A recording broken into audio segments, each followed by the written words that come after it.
안녕하세요. 오늘도 생명의 삶 큐티 말씀 함께 나누도록 하겠습니다. 오늘 본문은 로마서 1장 26절에서 32절까지의 말씀입니다. 하나님께서는 이 때문에 그들을 수치스러운 정욕에 내버려 두셨습니다. 여자들은 남자와의 정상적인 관계를 비정상적인 관계로 바꾸고 남자들도 마찬가지로 여자와의 정상적인 관계를 버리고 서로 정욕으로 불타올랐습니다.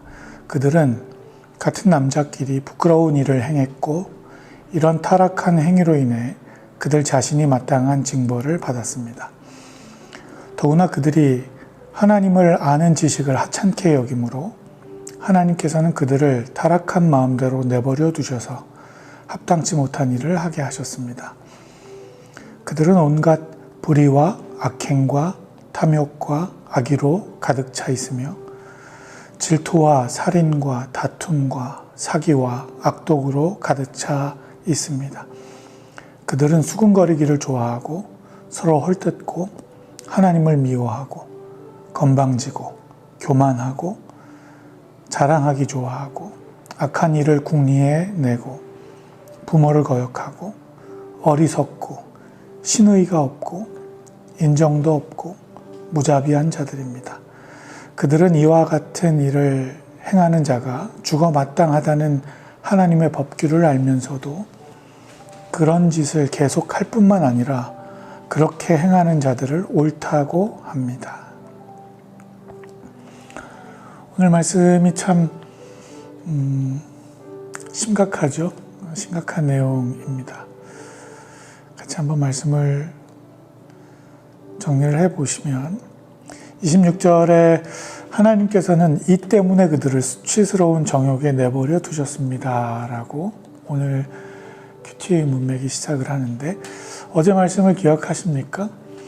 하나님께서 이 때문에 그들을 수치스러운 정욕에 내버려 두셨다고 했는데 여기서 말하는 이 때문이라는 건 어제 우리가 큐티를 나눴던 하나님의 진노가 임했던 대상이 있었죠. 어떤 대상이었습니까? 불의로 진리를 가리우던 사람들, 불의로 진리를 막던 자들에게 하나님의 진노가 임하게 되는데 그래서 죄가 뭐냐는 것에 대해서 설명하잖아요. 알면서도 모른 척하고 스스로 지혜 있는 척하면서 사실은 하나님이 말씀하시는 그 하나님의 질서에서 벗어나서 우매한 자리에 빠지게 되는 그런 일들이 일어날 때 하나님이 그 불의로 진리를 막는 자들을 그냥 죄 가운데 내버려 두시는 일이 어제 말씀이었는데 그게 곧 심판이다라고 말씀을 나눴었는데 오늘 26절에 이어서 하나님께서 그 때문에 그들을 수치스러운 정욕에 또 내버려 두셨다라는 말씀이 이어집니다. 그래서 하나님께서 하신 그 내버려 두신 사건이 뭐냐 하면 여자들은 남자와의 정상적인 관계를 비정상적인 관계로 바꾸고 남자들도 마찬가지로 여자와의 정상적인 관계를 버리고 서로 정욕으로 불타올랐습니다. 그들은 같은 남자끼리 부끄러운 일을 행하고 이런 타락한 행위로 인해 그들 자신이 마땅한 징벌을 받았습니다. 네.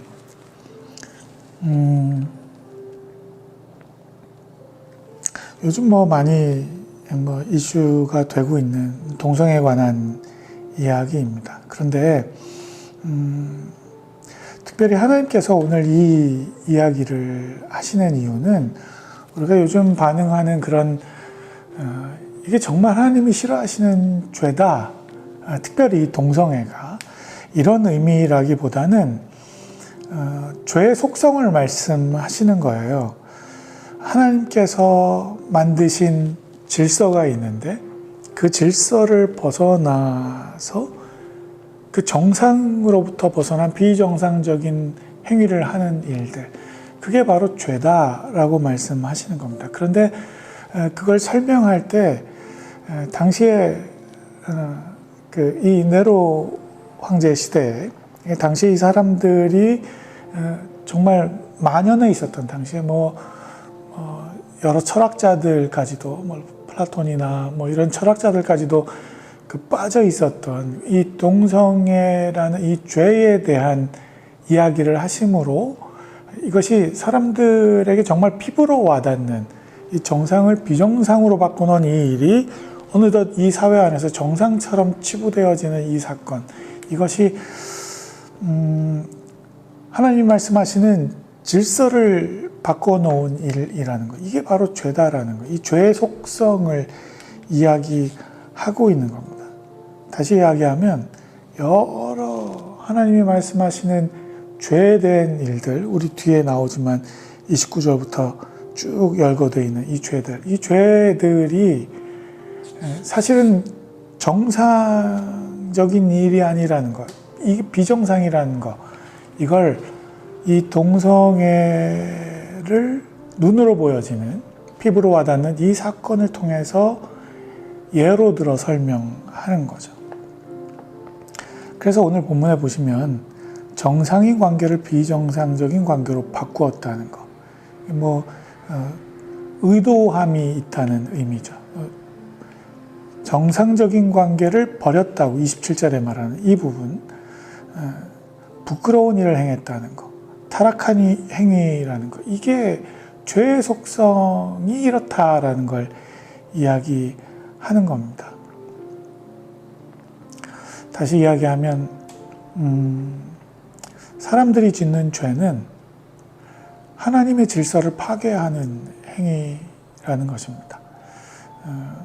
하나님의 질서로부터 벗어나는 행위, 하나님이 만드신 규범과 규칙으로부터, 그 질서로부터 벗어나려는 행위, 이걸 죄인들은 자유함으로 생각하는 거죠. 근데 이게 사실은 욕심으로부터 비롯되어지는 욕구라는 거, 그 얘기를 하는 겁니다.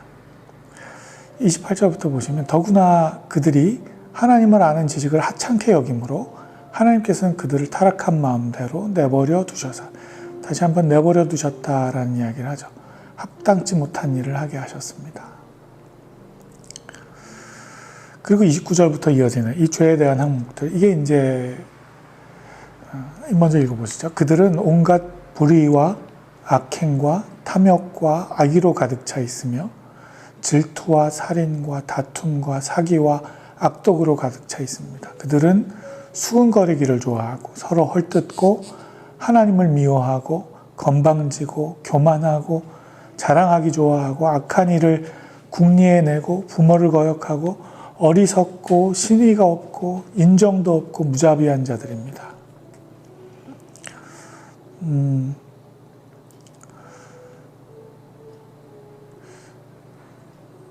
이 가운데서 우리가 벗어나는 죄가 뭐가 있을까요?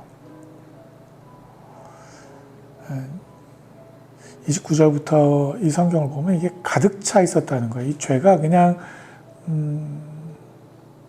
우리에게 선택적으로 일어나고 있는 문제가 아니고 가득 차 있었다고 두 번이나 강조하고 있는 걸 보게 됩니다.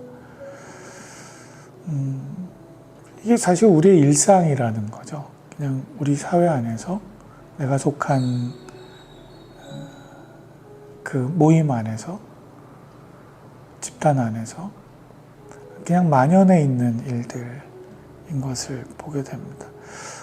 그래서 좀 어떻게 보면 조금 관용적인 마음으로 지금 이 열거되어 있는 하나님이 말씀하시는 죄에 대해서 우리가 생각하게 되는 경향이 있어요. 먼저 이야기한 이 동성애하고는 조금 우리가 느끼는 그 뭐랄까요, 이 죄에 대한 심각성에 대한 느낌이 좀 다르죠. 그래서 하나님께서 바울을 통해서 이게 하나님의 질서로부터 벗어난 죄야라는 사실을 우리가 깊이 깨달을 수 있도록 눈에 보여지는 샘플을 하나, 동성애, 이게 죄의 속성이 바로 이런 거야 라고, 동성애가 더 큰 죄야 라고 말하고 있는 게 아니고 이 죄의 속성이 이렇다라는 것을 샘플을 들어 설명하고 있다는 겁니다. 그러니까 우리가 만약에 동성애에 대해서 정말 극단적인 어떤 그 경각심을 가지고 반응하고 있는 사람들이라면 그만큼 29절부터 언급되어지는 불의와 악행과 탐욕과 악의와 질투와 살인과 다툼과 시기, 이 모든 것들에 대해서도 우리가 그렇게 반응해야 마땅한 것입니다. 왜냐하면 하나님께서 이 죄에 대한 경중을 다루지 않으세요. 이것들이 다 죄라고 말씀하시기 때문입니다. 그래서 저는 우리가 하나님 앞에서 이 죄악 가운데 사로잡혀져 있는 사람들이라는 거, 오늘 본문에서도 28절, 29절, 32절에 그들은 이렇게 계속, 이게 남이 아니고 바로 저라는 사실, 여러분이라는 사실, 우리 자신이라는 사실을, 우리가 죄인이라는 사실을 깨달아야 하는 겁니다. 이게 복음이 시작이에요. 불의, 이게 불의라는 겁니다. 어제 말씀드렸던 불의로 진리를 가로막는 자들, 그들이 하나님의 진노를 경험하게 되는 거잖아요. 이게 다 불의예요. 진리를 가로막는 일들은 바로 우리 삶 가운데서 일어나고 있는 일이라는 겁니다. 그래서 32절 마지막에 보시면 그들은 이와 같은 일을 행하는 자가 죽어 마땅하다는 하나님의 법규를 알면서도 그런 짓을 계속할 뿐만 아니라 그렇게 행하는 자들을 옳다고 합니다.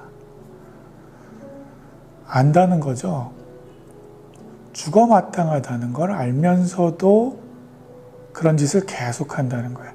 그러니까 한마디로 죽어 마땅한 죄이라는 사실을 알아서 죽을 줄 알면서도 그 죽음에 대한 두려움이 없는 거예요. 그만큼 죄에 홀릭되어 있는 겁니다. 죄에 대한 감각이 없어져 버린 거죠. 영적인 그 문둥병자가 되어 있는 거죠. 근데 거기에 멈추지 않고 그렇게 행하는 자들을 옳다고 한다는 거예요. 이게 그냥 나만 그러고 있는 게 아니라 전염시키는 거예요. 그런 군상들을 만들어내는 겁니다. 근데 요즘 한번 보자. 얼마나 그런 일들이 많습니까? 서로 동조하고 연대하고 뭐 좋은 일로 하면 그렇지만 이런 안 좋은 일에도 무리를 형성해내는 거죠.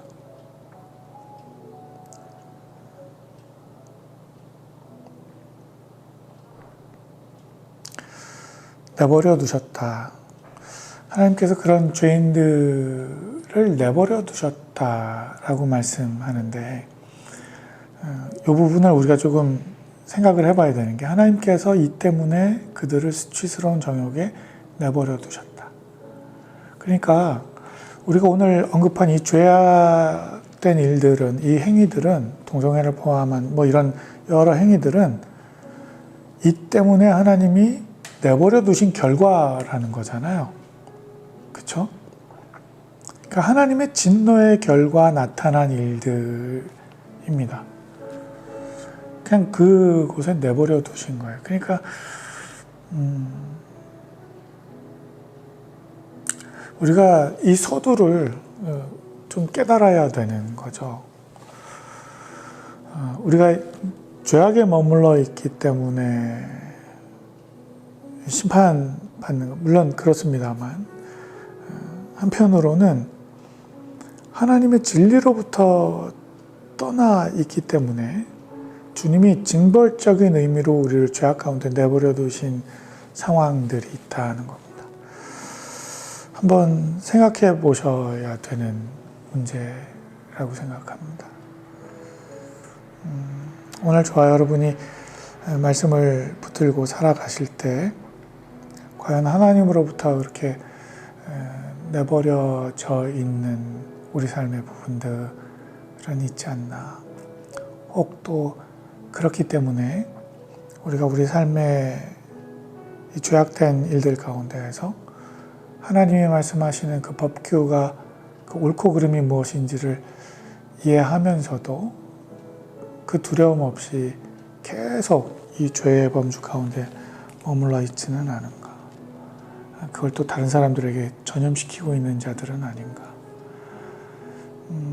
요즘 코로나로 많이 힘듭니다만 또 그 와중에 어떤 뉴스를 보니까 코로나 파티라는 걸 한대요.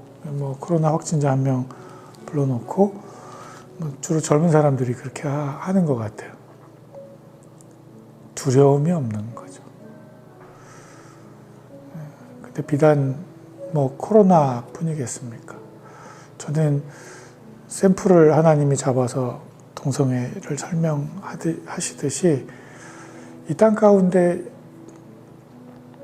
조심스럽습니다만 이 코로나라는 이 사건이 하나님이 우리에게 주시는 경고일 수 있는 거죠.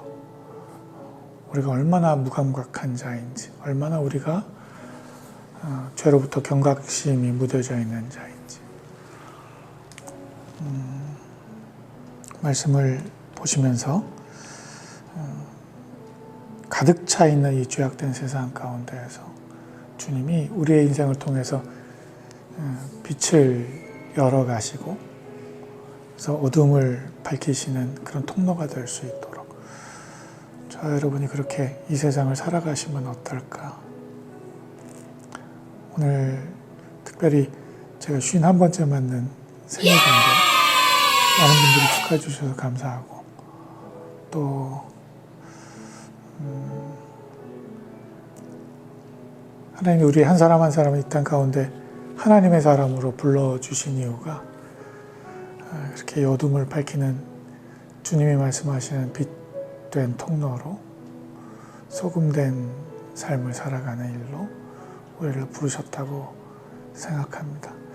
그 일을 다시 한번 생각하고 또 그렇게 살기를 다짐하는 저와 여러분 되셨으면 좋겠습니다. 오늘 하루 행복하십시오. 감사합니다.